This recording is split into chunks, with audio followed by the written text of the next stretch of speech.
Bom dia, irmãs, que a graça e a paz seja com todas. Amém. Vamos abrir nossas Bíblias, começar a lição de hoje. Êxodo capítulo 20, versículo 15. Livro do Êxodo, capítulo 20, versículo de número 15. Vamos assim continuar com a nossa exposição dos 10 mandamentos, já se aproximando do seu final. Êxodo capítulo 20, versículo 15.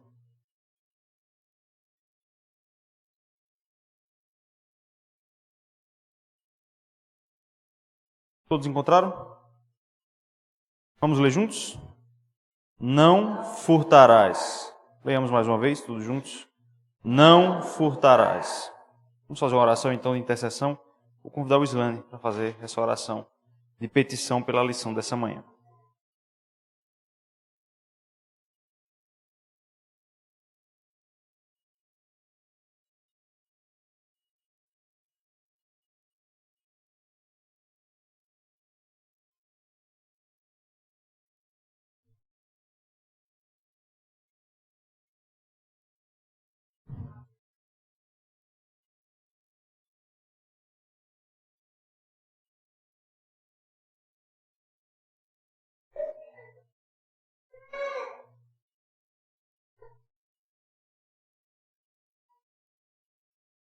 Amém. Muito bem, irmãs. Então hoje nós vamos continuar com a nossa exposição dos 10 mandamentos, adentrando no 8º mandamento, que nós acabamos de ler, que é não furtarás.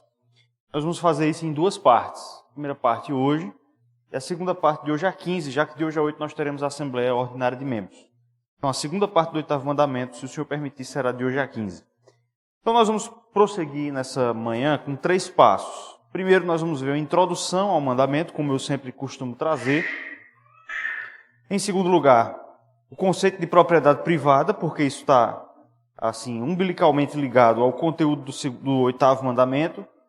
E por último, vamos falar um pouco sobre alguns dos pecados que são proibidos então no 8º mandamento. Então as irmãs fiquem bem à vontade aí para perguntar, participar, podem ficar à vontade para isso. Hoje eu não trouxe os textos, realmente falhou, eu não distribuí, não trouxe os textos aí nos papeizinhos para distribuir, mas eu vou passando aqui ao longo do estudo para nós lermos, tá bom? Então, iniciando por introdução, alguns comentaristas acreditam que a proibição original do 8º mandamento, não furtarás, que nós acabamos de ler, a proibição original mais específica era o rapto, ou a proibição do rapto. Eu vou pedir aqui para a nossa irmã Socorro Feitosa abrir e ler, por favor, 1 Timóteo 1,10. Vocês vão ver um detalhe interessante nesse texto.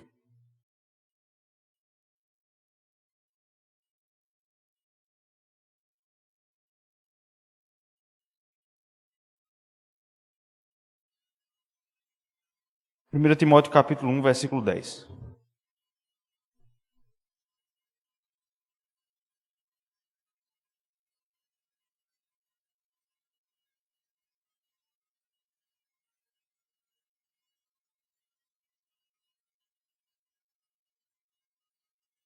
Então note que o apóstolo Paulo, nesse texto aqui, ele está fazendo uma lista de categorias de pecadores com os quais Timóteo teria de lidar, né? Os homens maus, implacáveis, com os quais Timóteo teria que lidar. Você note que o autor, aqui o apóstolo Paulo, ele vai citando os pecados de acordo com a ordem dos mandamentos. Por exemplo, se você olhar no versículo 9 aí, quando tem a expressão parricidas e matricidas. O que é um parricida? Alguém sabe? O que é o crime de parricídio? Matar o próprio pai. Matricídio é matar a própria mãe. Então ele está fazendo uma referência ao 5º mandamento, que é honra pai e mãe.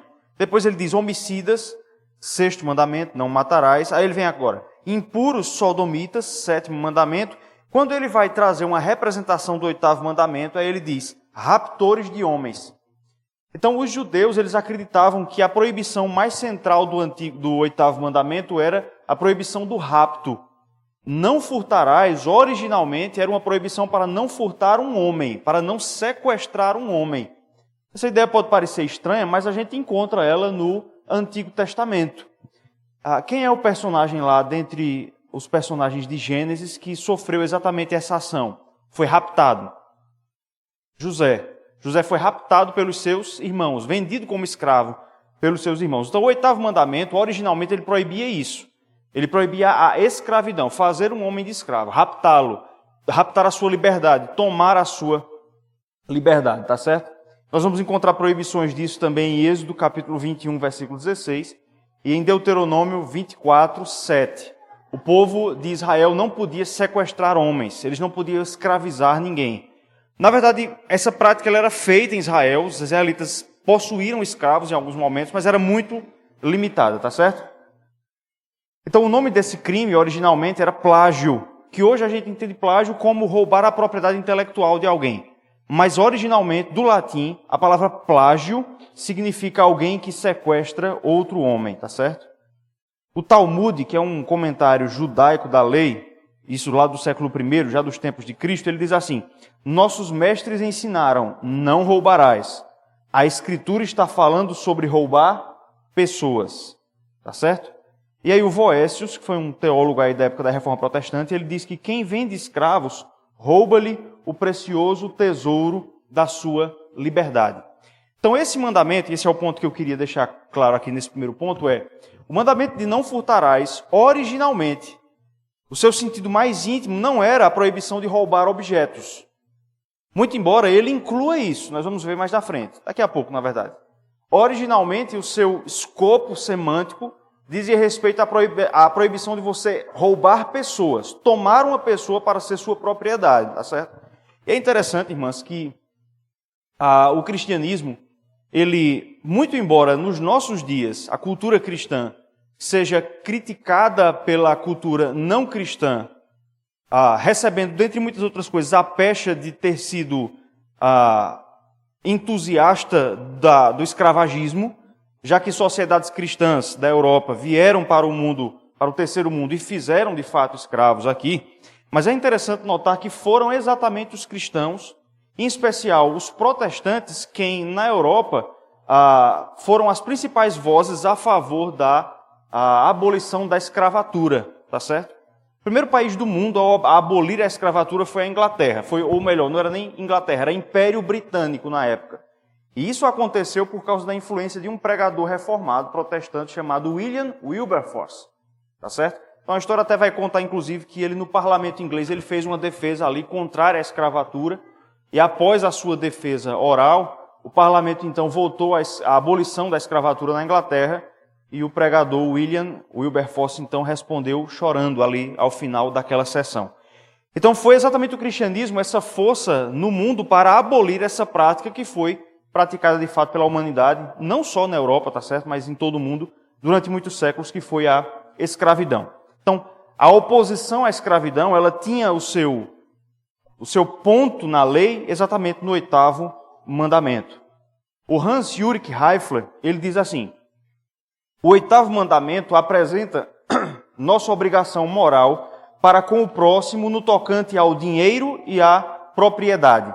Não furtar significa não possuir coisa alguma que não tenha sido obtida por meios lícitos e honestos.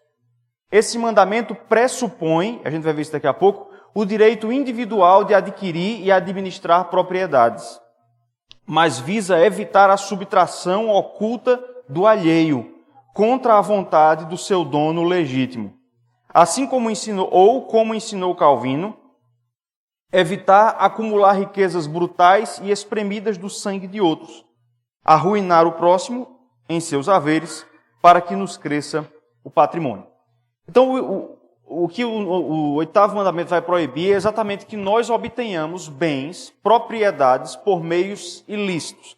Como eu disse agora há pouco, muito embora originalmente não furtarás significa não raptarás, não tomarás ninguém por escravo, logo tanto os judeus quanto os cristãos foram entendendo que esse mandamento também proibia o furto de coisas, porque a liberdade de um homem é o seu bem mais precioso. Tá certo? Tá claro isso aqui? O bem mais precioso que uma pessoa possui é a sua liberdade. Tá certo? É a sua liberdade. Logo, se esse bem que é mais precioso não pode ser furtado, aqueles que são menos preciosos, as coisas materiais, também não podem ser roubadas. Então, ao longo do tempo, esse mandamento acabou sendo também entendido como uma proteção não só do patrimônio da liberdade, mas também do patrimônio material, das coisas que nós possuímos, tá certo? Nós vamos ver isso com mais detalhes daqui a pouco. Fazendo um comentário sobre isso, irmãs, é interessante pensar como, desde muito cedo, olhando aqui já para o livro de Êxodo, a Escritura vai nos ensinar que, de fato, a liberdade é um bem que nós possuímos e que não deve ser furtado por ninguém. Eu não posso ser privado da minha liberdade sem o meu consentimento. E se eu fizer isso, é exatamente o exercício da minha liberdade. Isso é muito importante para os dias em que nós vivemos. Isso precisa fazer parte da nossa cosmovisão. A liberdade é o nosso bem mais precioso.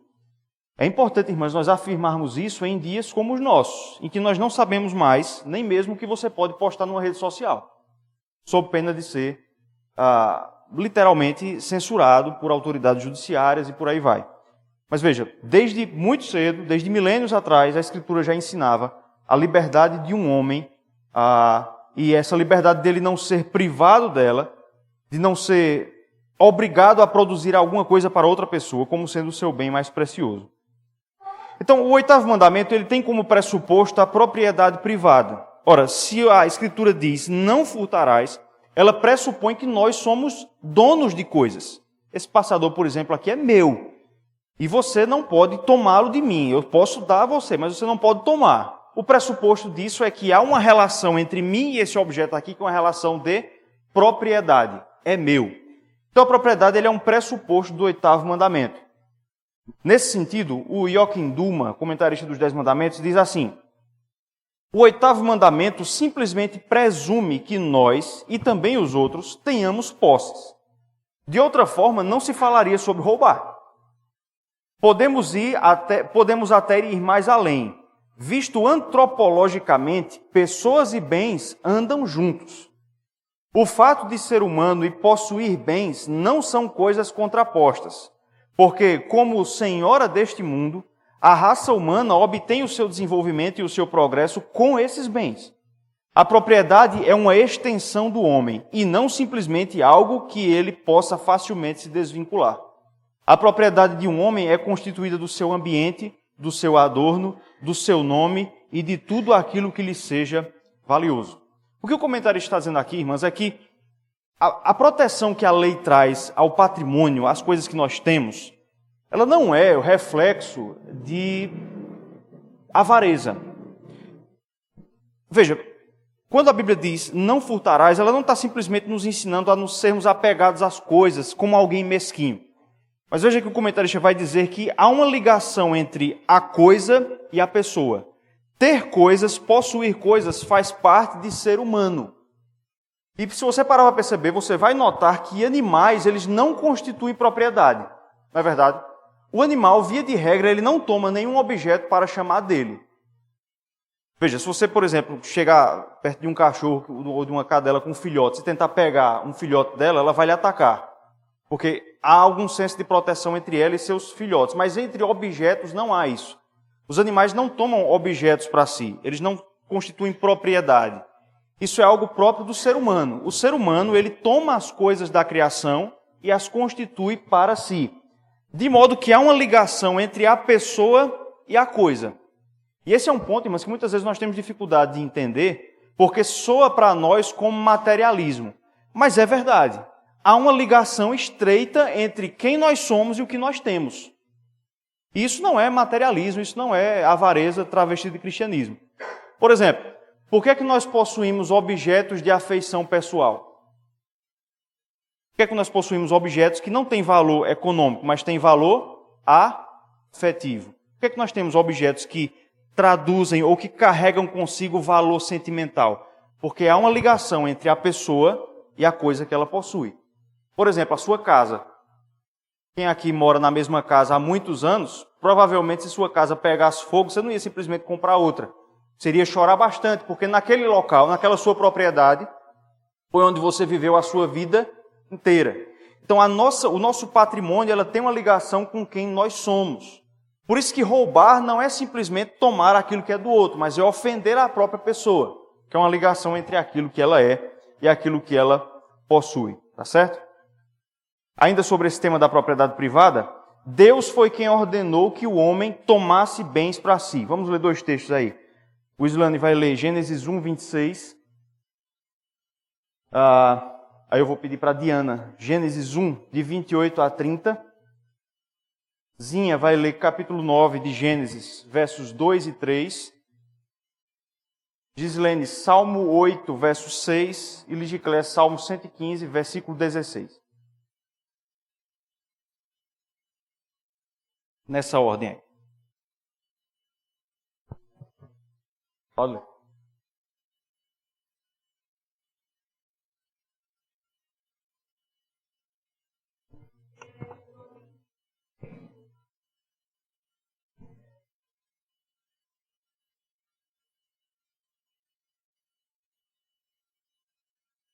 Então, Deus ordenou, tenha ele domínio. Essa é a palavra que nós encontramos na tradução. É interessante que a palavra domínio, que aparece na nossa versão portuguesa, vem da palavra domini. Domini. Aliás, a oração que Jesus ensinou é chamada de oração dominical. E vai aqui uma informação, não esqueça disso, não é chamada de oração dominical porque deve ser orada no domingo, como talvez muitos de nós possamos pensar. A ideia de oração dominical é a oração do Domini. E o que é que significa Domini? Senhor. A oração dominical é a oração do Senhor, que o Senhor ensinou. Então, dominar é tornar-se Senhor. Deus ordenou que o homem se torne Senhor das coisas criadas. Tome para si e domine sobre elas. Versos 28 a 30. Pode ler.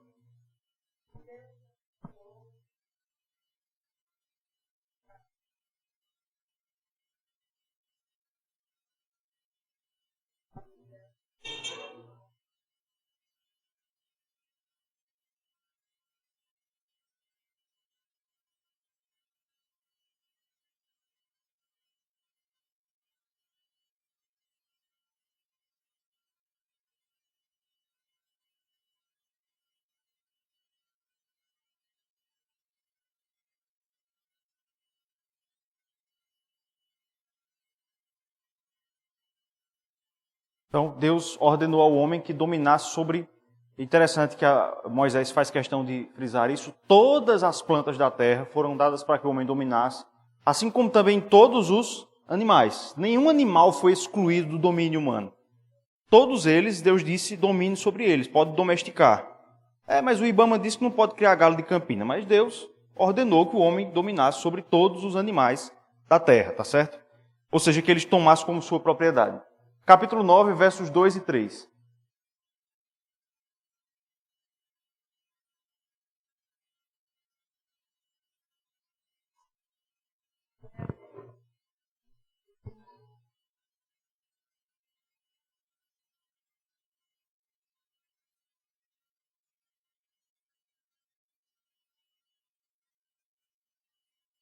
Nós explicamos esse texto aqui no 6º mandamento. Quem estava aqui deve lembrar que nós explicamos que até o dilúvio o homem tinha permissão para domesticar os animais, mas ele não podia comê-los. Ele só podia comer frutos. Até o dilúvio, muito provavelmente, os homens eram vegetarianos. Mas após o dilúvio, aí o Senhor diz, o que eu vos dei como alimento no começo, as plantas, aí depois ele diz, agora tudo vos dou. A partir do dilúvio, o homem também ganhou autorização de alimentar-se dos animais, não apenas domesticá-los. Salmo 8, 6.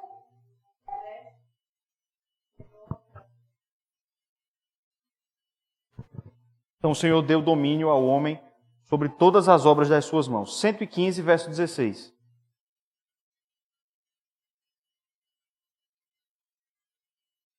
Ok, então os céus, ou seja, o local que o Senhor habita, pertence ao Senhor. Mas a terra pertence ao homem. Mas a terra deu-a aos filhos dos homens. Então Deus foi quem ordenou a propriedade privada, que o homem tomasse posse ou se apropriasse das coisas que o Senhor criou, tá certo? Qual é o pressuposto da propriedade? Aí aqui eu preciso que vocês prestem atenção nisso aqui, porque vai ser um pouco difícil de... Não tanto, mas requer um pouco de atenção. O pressuposto da propriedade privada é a escassez dos recursos criacionais. Eu queria que Estevão estivesse aqui. Estevão faz economia, ele me ajudaria a explicar. Por que o homem deve ser tido como titular de uma propriedade? Porque os bens são escassos. Ou seja, as coisas que Deus criou não são infinitas. E é nesse sentido que nós dizemos que elas são escassas. Não é porque tem poucas, mas é porque elas não são infinitas. Vamos ver aí. Simone, abre e lê, por favor, Gênesis 1, do verso 31 até Gênesis 2, versículo 2. E eu vou pedir para a Josileide abrir e ler Hebreus 4, 10.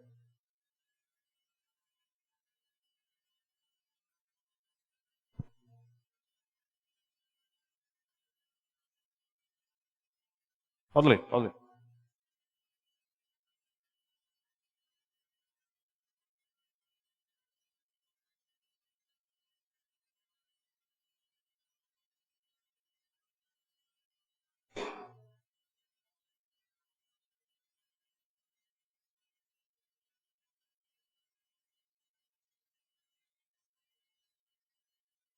Então o Senhor terminou de criar os céus e a terra. Ou seja, ao fim do sexto dia, ele terminou tudo.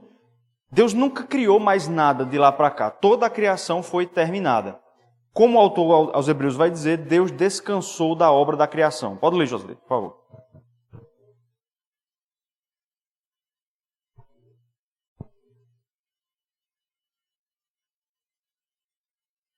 Então, Cristo descansou das suas obras, a obra da redenção, como Deus descansou no sétimo dia da obra da criação. Então, Deus criou todas as coisas em 6 dias e depois ele finalizou essas obras. Então, as coisas que foram criadas, irmãs, elas são finitas. A única coisa infinita que existe é Deus. Deus é imenso. Esse é um atributo da divindade. Imensidão é a falta de limitação. Mas tudo que Deus criou é limitado e é, portanto, escasso, não é infinito. Qual é a implicação disso? É que esse passador aqui, ele é único. Não existe outro passador como esse. Você pode dizer assim, não, mas a empresa que produz esse passador aqui, ele produziu milhares de passadores iguais a esse, certo ou errado? Mas esse aqui é único. Não existe outro passador como esse. Um outro da mesma linha, igual a esse, será outro, não será esse. É por isso que esse passador aqui, ele pertence a mim, porque ele não é infinito. Se ele fosse infinito, não haveria necessidade de as coisas pertencerem às pessoas, porque seriam infinitas. Mas como as coisas são escassas, só existe esse passador como esse aqui, tá certo? Esse passador é único, ele é finito, ele é escasso, então ele deve pertencer a uma pessoa apenas. Isso é um conceito econômico, inclusive, é o pressuposto da escassez dos recursos naturais. É um pressuposto básico de qualquer sistema econômico. E é por isso, então, que porque as coisas são escassas, elas devem ter titulares das suas propriedades. Então, propriedade, portanto, é uma relação jurídica, é uma relação de direito, isso é importante dizer, a vida entre o homem e elementos demarcados da criação, dando-lhe o direito de uso, gozo, fruição e disposição. Então, propriedade é uma relação entre uma pessoa e uma coisa. Utilizando ainda o exemplo aqui do meu passador. Há uma relação jurídica de direito entre mim e esse objeto. Esse objeto é único, não há outro como ele. Pode haver algum igual na sua forma, mas não é ele. Esse direito de propriedade me dá o direito, me dá a faculdade de usar. Eu posso usar isso aqui, como eu estou usando. Olha, estou usando. Me dá o direito de gozar dele, de me beneficiar dele, de fruir dele. O que é fruição? É usar os frutos. Por exemplo, o dono de uma terra tem o direito de produzir com essa terra. E o que a terra produzir vai ser de quem? Do dono da terra. Que a propriedade dá o direito de fruição e também de disposição. Eu posso dar isso aqui, eu posso vender, eu posso jogar no rio, eu posso fazer o que eu quiser com isso aqui. Então, propriedade, irmãs, então é esse conceito, é essa relação jurídica, a vida entre um homem e elementos demarcados da criação. É claro que tudo isso aqui é sensorial. Eu poderia simplesmente dizer, isso aqui é meu e pronto, você não pode tomar.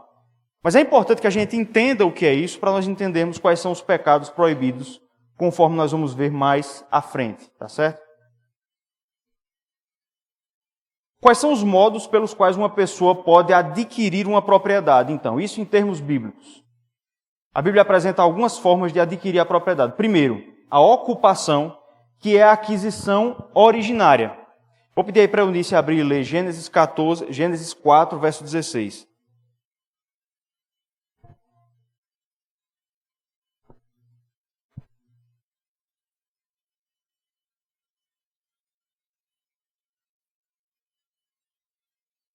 Então esse é o momento em que Caim se aparta da sua família, né, da família de Adão, e ele vai para uma outra terra, a terra de Nod. Não havia ninguém lá naquela terra. Então o que foi que Caim fez? Ele saiu do acampamento do seu pai, foi para aquela terra, e como aquela terra não tinha dono, o que foi que Caim fez? Ele tomou para ele. Então essa é uma forma de aquisição de propriedade. Se uma coisa não pertence a ninguém, o primeiro que chegar lá e tomar para si, e possuir, e adicionar trabalho, é o seu dono. Hoje em dia é muito difícil isso acontecer. Quase todas as terras do mundo já têm dono, já foram possuídas de alguma forma. Mas mesmo assim, esses dias eu vi um vídeo falando de alguns lugares da terra que não possuem nenhum dono. Pequenas porções de terra que não fazem parte de nenhum país e não tem nenhum dono. Então esses lugares, a primeira pessoa que chegar lá e disser, fincar uma bandeira e disser é meu, é dele. Então uma coisa que não pertence a ninguém, a primeira pessoa que pegar aquela coisa e adicionar trabalho, delimitar e proteger, vai ser o seu dono. Então isso é uma forma de nós nos tornarmos donos de algo. Uma segunda forma é o comércio. Nós podemos nos tornar dono de algo comercializando, comprando, vendendo, recebendo salário pelo trabalho. Então o trabalho é uma relação de comércio. Você troca o seu tempo e a sua força de trabalho por um pagamento, tá certo? E por último, herança e doação, que são formas de cessão gratuita. Então os filhos, eles serão donos, serão proprietários dos bens de seus pais, e uma pessoa que deu o seu bem para outra também transfere a sua propriedade, tá certo? Então esse, irmãs, é o direito de propriedade, tá certo? Ficou claro até aqui? Propriedade é uma relação jurídica entre uma pessoa e uma coisa que lhe dá o direito de ser dono de fato daquilo ali. E o que o 8º mandamento vai dizer é que nós não podemos ser privados das nossas propriedades. Ninguém pode tomar algo se aquilo é meu. Então o Philip Melanchthon, que foi o principal nome aí da reforma luterana, depois do próprio Lutero, ele disse assim, a frase é bastante óbvia, mas não deixa de ser interessante. Eu sou o dono absoluto e legítimo de meus bens materiais, e ninguém tem o direito de interferir em meus interesses e liberdades individuais. Então nós vimos até aqui uma introdução sobre o mandamento e o conceito de propriedade privada. E por último, nós vamos então ver alguns pecados que estão envolvidos no 8º mandamento. André, vê se tem por aí uma versão do Catecismo Maior, porque eu esqueci o meu em casa. Estou sem o celular também, daqui a pouco a gente vai ler uma pergunta. Olha aí, uma reformada no recinto. 2. Deixa eu pegar emprestado aqui, socorro. Obrigado. Então, tudo aquilo, irmãs, que atentar contra o direito de propriedade é pecado, é quebra do 8º mandamento. Antes de nós vermos quais são esses pecados, e vamos comentar alguns, eu quis trazer essa citação de João Calvino. Peço a atenção das irmãs aí para aquilo que ele vai dizer. Ele vai fazer uma grande introdução assim, aqui sobre as formas de quebra do 8º mandamento. E desde já a gente vai precisar perceber o seguinte: roubar, pegar uma coisa do outro, ou assaltar, ou dar um golpe, não são as únicas formas pelas quais nós quebramos o 8º mandamento, tá certo? Nós vamos ver isso, há formas muito mais sutis de quebrar esse mandamento do que essas formas, o batedor de carteira, que a gente já conhece, tá certo? Calvino diz assim, preste atenção nisso. O fim desse preceito, a finalidade desse preceito é: se a injustiça é uma abominação para Deus, que seja dada a cada um o que é seu. Portanto, a suma será que nos é vetado cobiçar as coisas alheias. E por isso ordena a cada um que se dedique à obra fiel de conservar os seus bens. Com efeito, assim deve ser cogitado. A cada um advém o que possui, não por sorte fortuita, mas da distribuição do sumo Senhor de todas as coisas. Pausa até aqui. O que é que Calvino falou até agora? Que o principal pecado envolvido no 8º mandamento é a avareza. Veja que ele diz isso no começo. Cada um esteja satisfeito com o que é seu. A suma será que nos é vetado, é proibido cobiçar as coisas alheias. Então, o principal pecado e o pecado que está por trás de todos os outros no 8º mandamento é a cobiça. Aliás, é o autor, Tiago, que vai dizer que a cobiça, na verdade, é a gênese de todos os tipos de pecado. Cada um é tentado pela sua própria, Tiago diz, cobiça. Então, todos os pecados do 8º mandamento têm por espírito a cobiça daquilo que não nos pertence. O desejo de ser possuidor daquilo que Deus não nos deu. Calvino vai dizer que obedecer ao oitavo mandamento, então, é ser satisfeito com aquilo que a providência nos deu. Isso não significa dizer uma proibição de querer ou de trabalhar para adquirir mais coisas. Nós podemos trabalhar para crescer em riqueza, sendo muito claro aqui. O que nós não podemos é ser insatisfeitos com a providência em razão daquilo que o Senhor nos deu ou deixou de nos dar. Está claro aqui? Há uma diferença entre as duas coisas. É possível você ser alguém empreendedor que busca crescer, sendo satisfeito com aquilo que Deus até o momento lhe deu. Então, o principal pecado é esse. Aí Calvino vai continuar dizendo assim: ora, são vários os gêneros de furtos. São vários os tipos de furtos. Um está na violência, quando por uma força qualquer e licenciosidade predatória, toma-se o que é alheio. Então, qual é a primeira forma de furto? É aquela pessoa, é a forma mais bruta. O camarada vai lá e pega o que não é dele. Furto na legislação penal é a subtração de coisa móvel alheia sem violência. Então é o furto. O camarada vai lá e bateu a carteira. Roubo é quando há o emprego de violência ou grave ameaça. É isso que a lei diz. Assalto, por exemplo, latrocínio, tá certo? Mas também você tem as fraudes, os golpes, o camarada que clona um cartão de crédito. Então essa é uma forma mais óbvia de quebra do oitavo mandamento. É aquele indivíduo que rende-se à violência ou à licenciosidade para tomar o que é do outro. Mas essa não é a única forma. A gente nem vai comentar muito essas coisas. Outro, na impostura maliciosa, quando é subtraído de forma fraudulenta. Então, uma outra forma de roubo, de furto, segundo Calvino, é quando o indivíduo toma os bens do outro, não roubando, não subtraindo, não ameaçando, mas por meio de alguma fraude. Por exemplo, aqui, mas eu não quero generalizar. Mas todos nós já devemos ter ouvido as inúmeras histórias das pessoas que rodam cidades por aí, em geral nas feiras, vendendo uma situação de penumbra, de necessidade. E às vezes se ouve esse comentário: esse camarada, eu já vi ele naquela cidade ali. Então, essa é uma forma de fraude. É a simulação de falsa necessidade para receber esmolas, que às vezes acontece, a gente sabe disso. Fraudes as mais diversas, negócios fraudulentos, a venda de produtos adulterados, tá certo? Então, a fraude, o engano, o ardil é um instrumento também de uma forma de roubo. Outro, aí ele vai falar de uma terceira forma de roubo. Outro, na mais encoberta esperteza, quando o bem é retirado de outro por uma aparência de direito.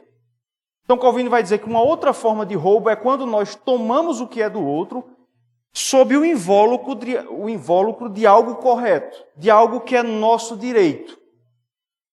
Vamos tentar pensar aqui o que é que nós poderíamos usar como exemplo atual do que Calvino está dizendo aqui. Uma forma de roubo que nos nossos dias tem a aparência de direito. A gente pode pensar, por exemplo, nos programas de assistência social. Dinheiro é tomado da população para redistribuir para outra. Tem a aparência de direito, mas você não encontra esse direito do Estado fazer isso. O Estado não tem o direito de tomar os bens de uma parte da população para redistribuir. Redistribuição de renda é quebra do oitavo mandamento. Um outro exemplo disso, a chamada indústria do dano moral. Já ouviram falar disso? Indústria do dano moral? É a prática muito praticada, né? muito real, principalmente no nosso país, de as pessoas entrarem na justiça para buscarem danos morais, a compensação por danos morais, em razão de coisas sem nenhum tipo de razão. Então, por exemplo, de vez em quando acontece isso, eu vejo essas notícias. A pessoa compra uma Coca-Cola, por exemplo, compra um refrigerante, aí ele abre ali, dentro do recipiente ele percebe que tem um objeto estranho, uma tampinha de alguma coisa, um pedaço de algum inseto. Ele nem bebeu o líquido. O que é que ele faz? Ele guarda a garrafa e ele entra com ação contra a Coca-Cola, dizendo que sofreu danos morais e pede uma quantia lá em cima. Então essa é uma forma de roubar, de tomar o que é do outro sob a aparência de direito. Tá certo? No Antigo Testamento havia danos morais? Havia. Havia uma hipótese em que uma pessoa poderia receber compensação ou indenização por danos morais. Alguém sabe qual era? Valendo o confeito. Havia uma hipótese, sabe qual era? Se um homem se casasse com uma mulher, Eu vou contar essa história para mostrar como isso era um caso excepcional, tá certo? Se um homem se casasse com uma mulher e depois da noite de núpcias dissesse, olha, essa mulher com que eu me casei, ela não era virgem quando eu me casei. O pai dela não cuidou e ela perdeu a virgindade antes de eu me casar com ela. Se um homem fizesse essa acusação, ele teria que provar isso diante dos anciãos da cidade. De alguma forma, provar isso. Ou o pai poderia provar a virgindade da sua filha quando ela foi dada em casamento. Se o camarada não provasse essa acusação, como isso era uma ofensa para o pai da noiva, ele deveria dar uma indenização por danos morais. Isso era a única causa de compensação por danos morais no Antigo Testamento.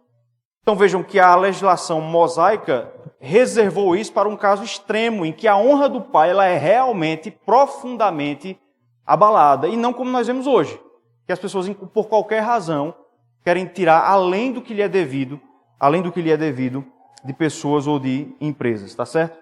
Então uma outra forma é a retirada de bens do outro por aparência de direito. E por último, nos elogios, quando é despojado sob pretexto de doação. Então Calvino diz que também comete furto aquela pessoa que elogia a outra, esperando receber uma doação em troca. O camarada que chalera o outro, esperando receber algo em troca dele. Isso é muito comum, irmãs, muito embora eu imagine que vocês não sejam tão inteiradas disso, no mundo do futebol profissional. Esses jogadores famosos de futebol, eles têm amigos que vivem só para fazer os gostos deles e serem sustentados por esses jogadores. Isso é uma forma também de roubo, tá certo? Então nós vemos só por essa citação aqui, que são variadas e são várias as formas de quebra do oitavo mandamento. E aí a pergunta 142 do Catecismo Maior vai enumerar então quais são os pecados proibidos no oitavo mandamento. Deixa eu abrir aqui. Pode falar.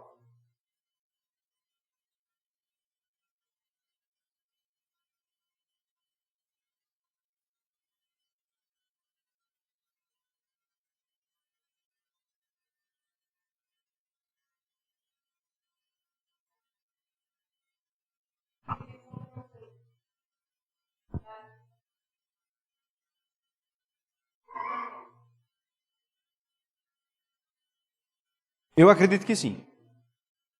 Veja. Exatamente. Acontece bastante. Os filhos do casamento ocultam bens do inventário. Às vezes isso acontece. Já houve quem pensasse na história, sobre esse tema aí entrando um pouco, já houve quem pensasse ao longo da história, até mesmo no meio cristão, que filhos havidos fora do casamento não deveriam ter direito à herança, ou deveriam ter um direito menor.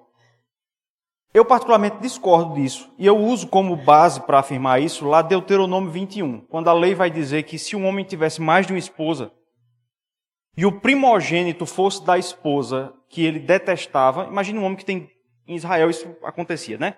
O cara tem 2, 3 esposas. E aí o primogênito, o primeiro filho que vem, era da esposa que ele não amava. No caso de Jacó, por exemplo, ele se casou com 2 mulheres, mas ele amava, na verdade, Raquel.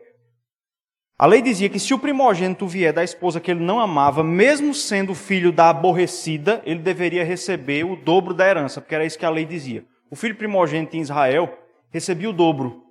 Por isso que eu queria viver em Israel, porque eu ia ganhar o dobro, meu irmão. Né? Então, o filho mais velho deveria ganhar o dobro, mesmo que ele fosse filho da mulher que o homem não necessariamente amava. Um outro exemplo, Eucana. 2 esposas, Ana e Penina. Quem era que ele amava? Ana. Quem lhe deu o primogênito?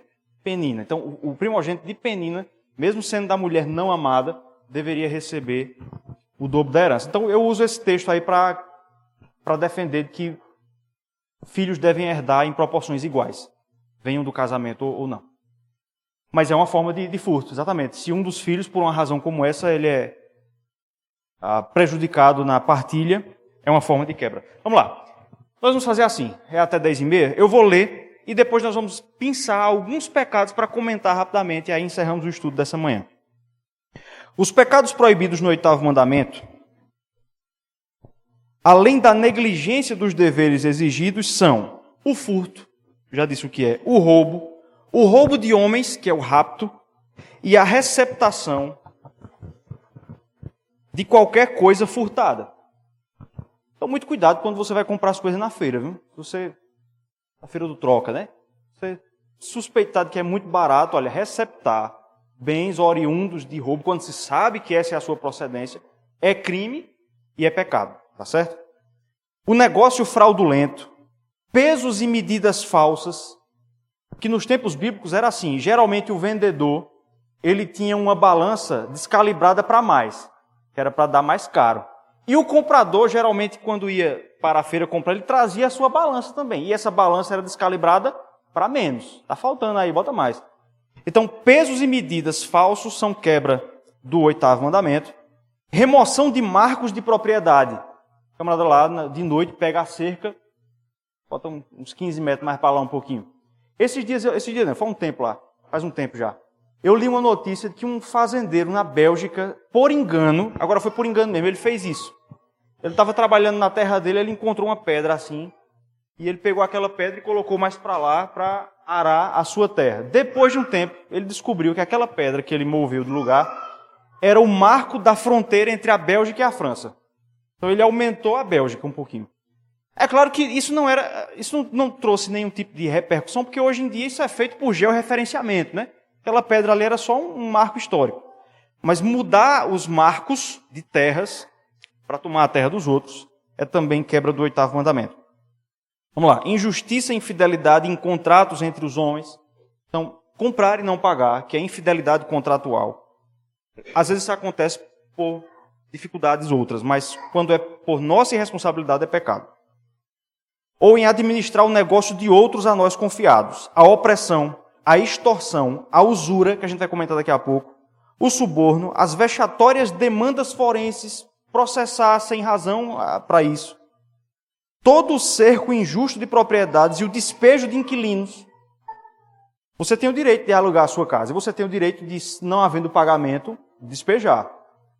Mas se você faz isso só por avareza, quando a pessoa comprovadamente está passando por um momento de dificuldade, o Catecismo Maior diz que é quebra do 8º mandamento, tá certo?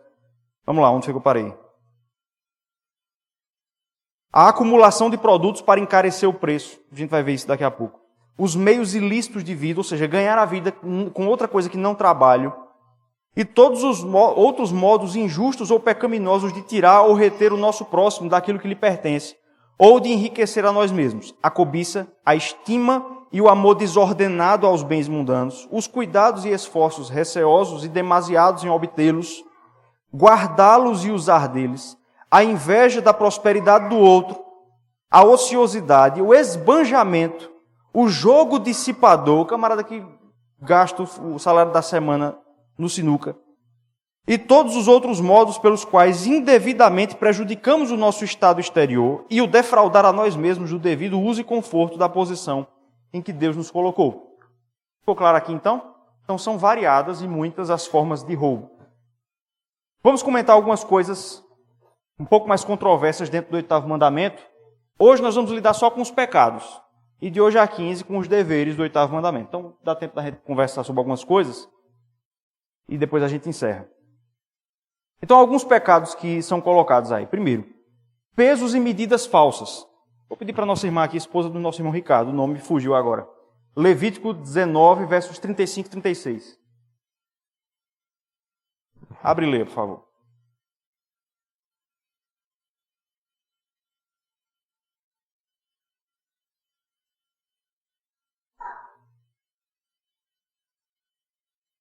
Levítico 19, 35 e 36.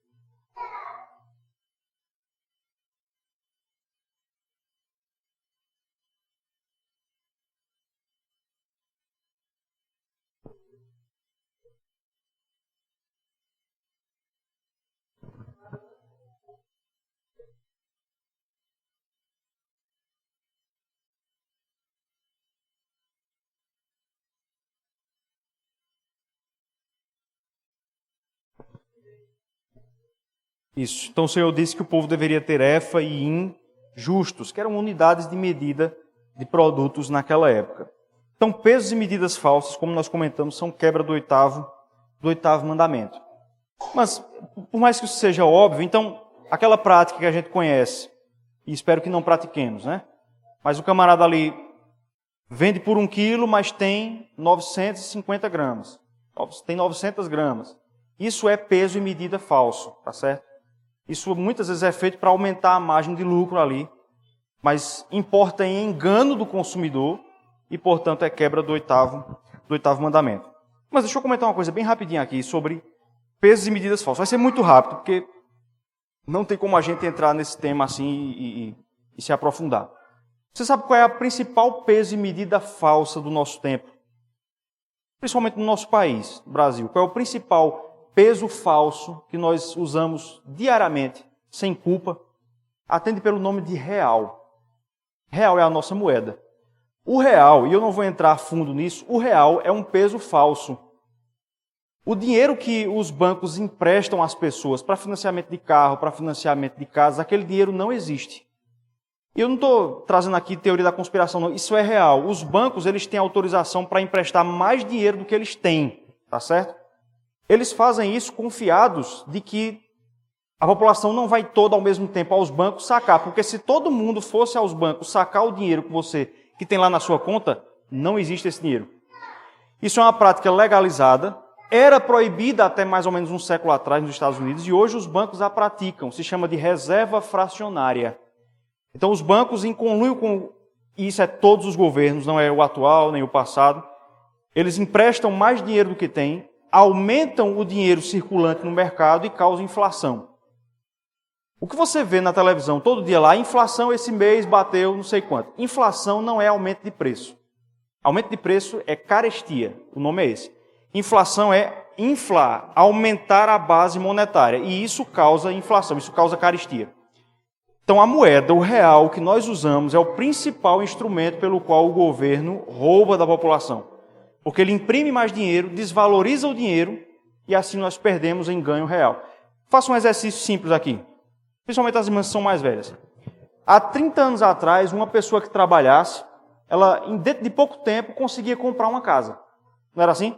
Você comprava uma casa, você comprava um carro. Às vezes, à vista, o cara juntava e comprava. Quem consegue fazer isso hoje? Nós temos as coisas devendo. Nós financiamos carros, mas nós não temos de fato. Isso passa por um movimento organizado de desvalorização progressiva do dinheiro. O real, por exemplo, ele foi lançado em 1994. Quem lembra quanto era o salário mínimo nessa época? O salário mínimo era R$ 70, em 94. Hoje o salário mínimo é R$ 1.300. O salário aumentou? Não, a moeda se desvalorizou. Então você precisa de mais moeda para comprar as mesmas coisas. O real se desvalorizou mais ou menos 87% de 94 para cá. Tá certo? Então a moeda que nós usamos, isso é um tema muito complexo, eu teria que trazer um tema só sobre isso, um estudo só sobre isso. Mas é o principal peso falso que nós usamos hoje. Não por nossa culpa, mas por causa da culpa dos governos e dos bancos, principalmente, tá certo? Mas esse, então, é uma quebra do oitavo mandamento. A infidelidade contratual, Salmo 128, verso 2. Nossa irmã Catarina, abre e lê, por favor. Salmo 128, verso 2.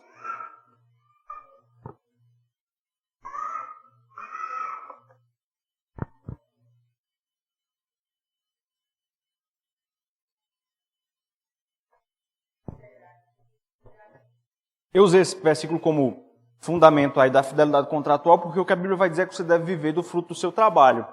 Você não deve viver daquilo que foi adquirido de outro e pelo qual você não pagou, tá certo? Então a infidelidade contratual é quebra do oitavo mandamento. A opressão também, Isaías 5:8. Vou convidar nossa irmã Socorro Moraes para abrir e ler Isaías capítulo 5, versículo 8.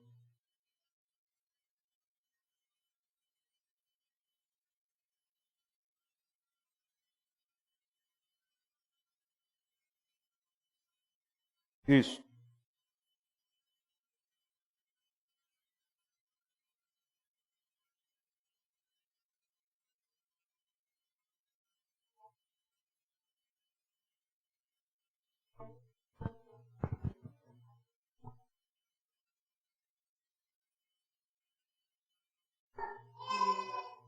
Então veja, o profeta Isaías, ele profere o Senhor, através dele, profere uma condenação contra uma prática que às vezes nós vemos ser praticadas hoje. Aquelas pessoas que acumulam bens para serem os únicos proprietários de um local. profeta fala daquela pessoa que acumula terras e casas para que ele seja o único possuidor. A gente vê isso ser praticado, às vezes, em cidades pequenas. O camarada compra terra na cidade toda, compra todos os comércios da cidade, se utiliza de competição desvantajosa. Por exemplo, o empresário mais rico, ele tem condições de suportar prejuízo por um tempo. O que é que ele faz? Ele quer quebrar alguém no comércio ali, ele abre um comércio concorrente, bota o preço lá embaixo, fica levando prejuízo, mas todo mundo vai comprar lá e ele quebra a concorrência. Então, esse tipo de prática, que muito embora seja lícita no sentido de que ele não está tomando nada de ninguém, não está roubando, mas é uma conduta opressiva que quebra a concorrência em um local, é considerada pecaminosa. É o caso daquela pessoa, por exemplo, que é o único empregador de uma cidade e ele se aproveita do fato de que não há concorrência naquele lugar para explorar os trabalhadores, para botar para trabalhar no domingo, para pagar salários excessivamente baixos, menores do que o razoável.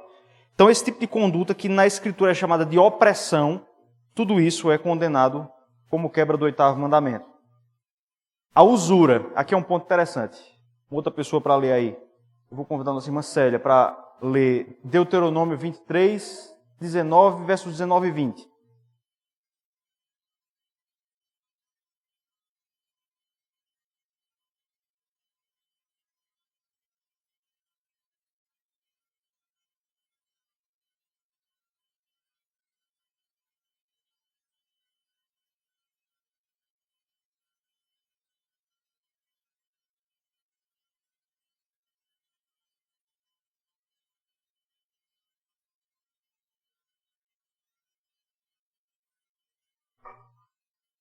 Isso. Então veja bem, a usura, nós encontramos essa expressão no Catecismo Maior, como quando nós lemos, a usura é pecado. Agora, uma coisa que precisa ser dita aqui, usura não é empréstimo a juros. Empréstimo a juros não é usura. Explicando um pouco melhor, o que a Bíblia condena é a usura e não o empréstimo a juros. Isso é uma coisa que muita gente não compreende biblicamente, mas que precisa ser explicada. O texto que a nossa irmã Célia leu já nos permite ver isso. Porque a lei dizia o seguinte: entre vocês não vão emprestar a juros. Mas depois ele vai dizer assim: ao estrangeiro você vai emprestar com juros. Então, no Antigo Testamento, o empréstimo a juros ele não era proibido totalmente. Os israelitas podiam emprestar a juros aos descrentes, tá certo? Na tradição cristã, irmãs, e principalmente foi Calvino quem ajudou muito na compreensão disso, o que os cristãos sempre condenaram foi a usura, e não necessariamente o empréstimo a juros. E agora a gente precisa dizer o que é usura e qual é a diferença do empréstimo a juros comum para a usura. Usura é o empréstimo a juros exorbitantes. Tá certo? É aquela pessoa que cobra juros excessivos. Usura é emprestar dinheiro a juros excessivos, como geralmente agiotas fazem, o juro é absurdo e os bancos fazem isso também. E também a usura é o empréstimo a juros para uma pessoa necessitada. Em outras palavras, o que a cristandade sempre condenou foi emprestar a juros abusivos, cobrar 2% por mês, cobrar 24% por ano, e emprestar a juros a uma pessoa necessitada. Então, alguém me procura, precisando de dinheiro numa situação de necessidade, aí eu digo, eu lhe empresto. Agora vai ter juros. Isso é usura. Ficou claro aqui? Usura é emprestar dinheiro com juros para alguém necessitado, para alguém numa situação de emergência, e aplicar juros excessivos, alíquotas excessivas, tá certo? Aí você pode dizer assim, talvez alguém aqui possa ficar, mas rapaz, quer dizer que crente pode emprestar juros, é? Eu não sabia disso. Mas se você teve poupança, você emprestou dinheiro a juros. Parabéns. O que é poupança? Você dá o direito de um banco ser o custodiante do seu dinheiro em troca de uma remuneração. Isso é empréstimo a juros. Mas não é usura. Então, de maneira geral, os cristãos, eles, principalmente na Reforma, eles aceitavam empréstimos a juros. Quando? Quando era para ajudar alguém que estava querendo abrir um negócio, algo assim. Mas não em situações de necessidade e sempre em alíquotas módicas, tá certo? Alíquotas pequenas e não alíquotas expropriantes, tá certo? Os judeus são muito conhecidos por fazer isso, né? Emprestar dinheiro a juros altos. Uma outra quebra do 8º mandamento são as demandas judiciais desnecessárias. Adelma, por favor, aí, Êxodo 22, 27.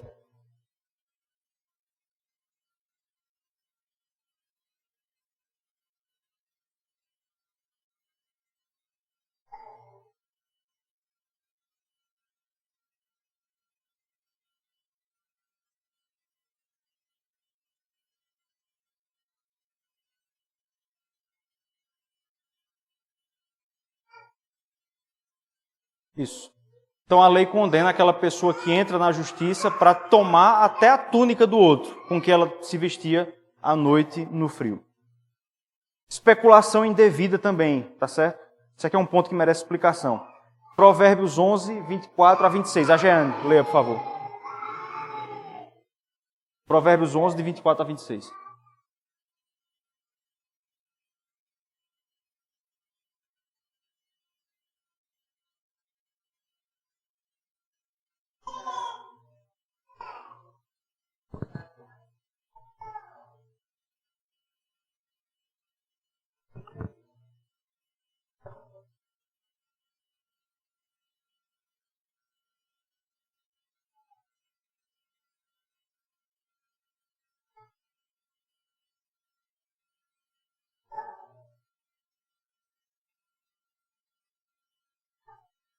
Isso. Então, do que é que Salomão está falando aí no texto? Ele traz uma condenação sobre aquela pessoa que vende trigo, e aí essa pessoa, esse comerciante de trigo, ele fica sabendo, de alguma forma, né, que vai haver carestia do preço mais na frente, que vai haver alguma fome, alguma seca, e ele sabe que o preço do seu produto vai subir, aí ele deixa de vender hoje, ele retém o produto hoje, para vender mais caro amanhã. Esse também é um tema que requereria que a gente pensasse um pouco mais, porque entra na questão da função do preço numa sociedade, mas não tem como entrar nisso. Mas isso também é uma prática, principalmente quando ela é motivada pela avareza, que é proibida. O indivíduo que sabe que vai haver um aumento de preço ali na frente por uma falta daquele produto, aí ele tem para vender hoje, ele retém a venda para vender mais na frente. Uma hipótese em que isso acontece bastante. Anuncia-se a greve de caminhoneiros, aí os postos de gasolina... O negócio de posto de gasolina é muito fiscalizado, então é muito difícil realmente praticar isso. Mas uma situação hipotética seria essa. Anuncia-se uma greve de caminhoneiros, então se sabe que vai faltar combustível. Aí o dono do posto de gasolina, que pode vender hoje, que tem estoque para vender hoje, ele retém, deixa a população desabastecida para vender 10 vezes mais caro dali a 15 dias. Esse é um exemplo, por exemplo, esse é um exemplo dessa forma de quebra do 8º mandamento. Socorro, pode falar.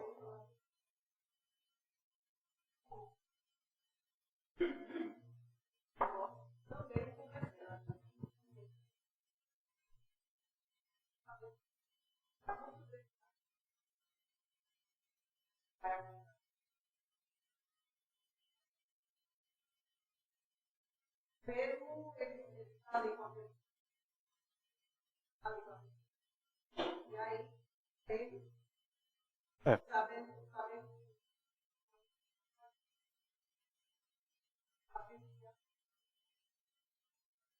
Sim. Bom, é importante que a gente mencione, é por isso que esse é um tema que mereceria um comentário mais demorado. Especulação faz parte de qualquer negócio.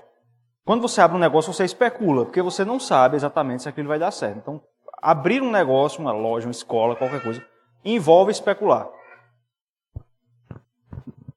A condenação ou o pecado está quando essa especulação ela é fruto de avareza e ela é além daquilo que é normal. Por exemplo, o dono de uma mercadoria que tem pouca mercadoria para vender, tem pouca, e ele sabe que o preço vai aumentar, talvez seja justo ele reter agora para vender mais na frente, porque ele vai ficar sem mercadoria lá na frente. E ele mesmo pode vir a passar por alguma necessidade. Mas o caso de um fornecedor que tem mercadoria suficiente e retém agora para vender na carestia, isso é uma forma de quebra do 8º mandamento. Por isso que nesse tipo de tema é difícil você ser preto no branco, tá certo? Porque especulação faz parte de qualquer negócio econômico. Mas quando isso é feito sem razão justa, fruto da avareza, então é quebra do 8º mandamento, tá certo? Que é exatamente sobre o que o autor aos Provérbios fala. A ociosidade, ou seja, não trabalhar, é quebra do 8º mandamento.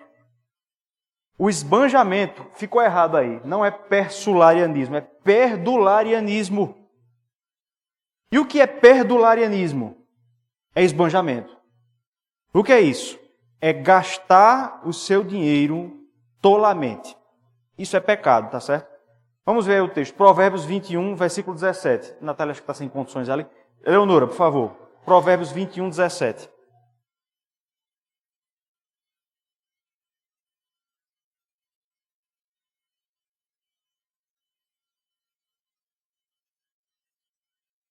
O camarada que ama demais os prazeres e o vinho, rapidamente ele ficará pobre. O pressuposto aí é que ele dissipou seus bens nessas coisas. Aliás, irmãs, é daí que vem o nome, o título que aquela parábola que Jesus contou ganhou. A parábola do filho pródigo. E o que é ser pródigo? Pródigo é a condição daquela pessoa que gasta tudo que tem. Inclusive, antigamente era uma forma até de incapacidade. Os filhos poderiam interditar o pai se ele fosse um pródigo. Está gastando tudo, vendendo tudo, dissipando todos os bens. Tá certo? Então, o filho pródigo é chamado assim porque ele tomou os bens do pai e o que foi que ele fez? Gastou dissolutamente. A ponto de não ter nem mesmo com o que sustentar, tinha que comer com os porcos. Então, isso é quebra também do 8º mandamento, tá certo? A dissipação, dissipar os bens, não precisa ler esse texto. Se desfazer de todos os seus bens, sem razão para isso. Provérbios 23, versículos 20 e 21. E aqui, muito interessante, o defraudamento próprio. O catecismo também coloca esse pecado. O que é defraudamento próprio? Aqui é que é interessante, irmãos. É possuir as coisas e, por avareza, não usá-las. Isso é defraudamento próprio. Porque, o que significa defraudamento? Furto. Você está furtando a si mesmo. Você possui as coisas, mas por avareza você não as utiliza. Não é aquele clássico tipo da pessoa que tem posses e vive feito um miserável? Por avareza? Nunca viaja, nunca sai? Isso é também quebra do 8º mandamento. Vamos ver 2 textos aí então. André, Eclesiastes 4:8 e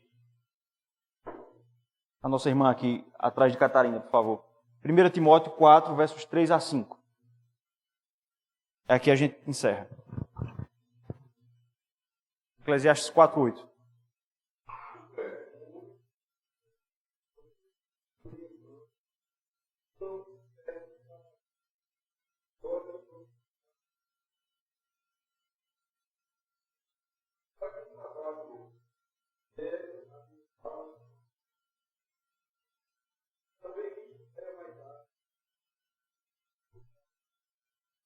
Então, Salomão disse que é vaidade, trabalhar. A gente viu esse texto aqui quando expusemos Eclesiastes. É vaidade, trabalhar e nunca gozar daquilo que você tem. Isso é pecado, tá certo? Porque é fruto da nossa possível avareza. O desejo simplesmente de acumular e nunca usar. 1 Timóteo 4, versos 3 a 5.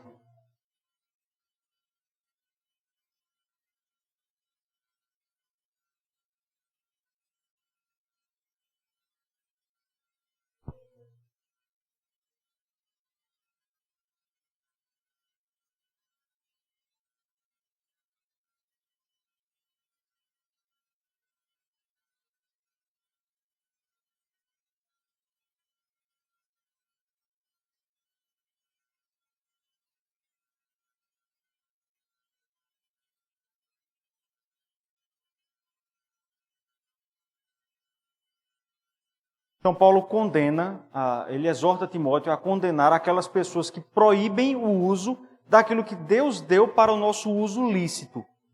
Ele fala de casamento, ele fala de bens, alimentos. Então, era o que acontecia na época de Paulo. Algumas pessoas dizem, não pode comer tal alimento. Paulo diz, Deus deu para o nosso uso, para o nosso próprio bem. Então, irmãs, isso é uma aplicação importante nós fazermos. Nós devemos usar as coisas que nós temos. Não gastá-las totalmente, mas usá-las. Ter e não usar revela a avareza da nossa parte. Uma aplicação disso aqui, mas me permitam, já que as crianças estão presentes hoje, me permitam fazer essa aplicação.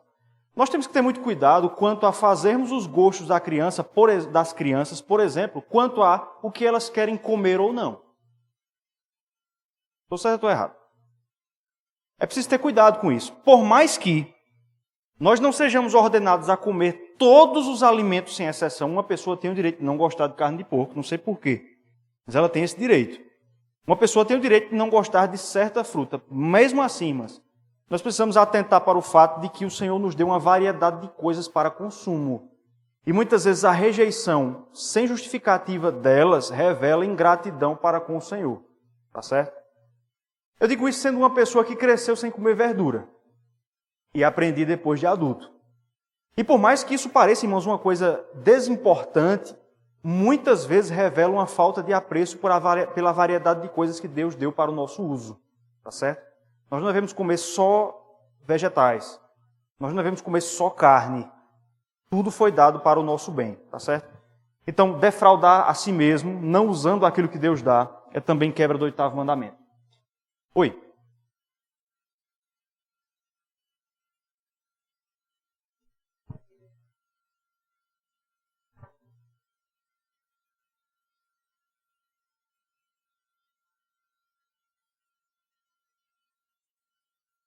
É difícil dizer, Sérgio.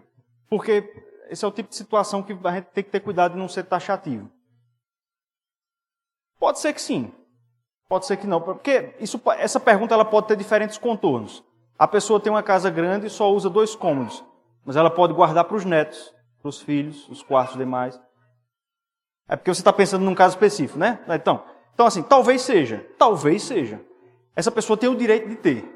Ela tem o direito de ter a casa do tamanho que ela quiser. Ninguém pode tomar por isso. É importante dizer isso, tá certo? Nem mesmo o Estado pode desapropriar cômodos nossos para fazer reforma agrária, por exemplo, colocar. Não,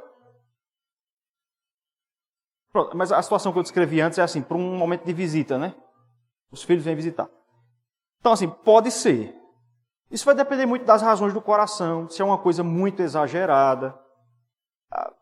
A sabedoria vai determinar muita coisa aí. É difícil para a gente dizer, você deveria ter uma casa com X cômodos. A gente não tem o direito de fazer isso. Mas muitas vezes, olhando o caso concreto, a gente é levado a entender. Olha, fulano quebra o 8º mandamento nesse sentido.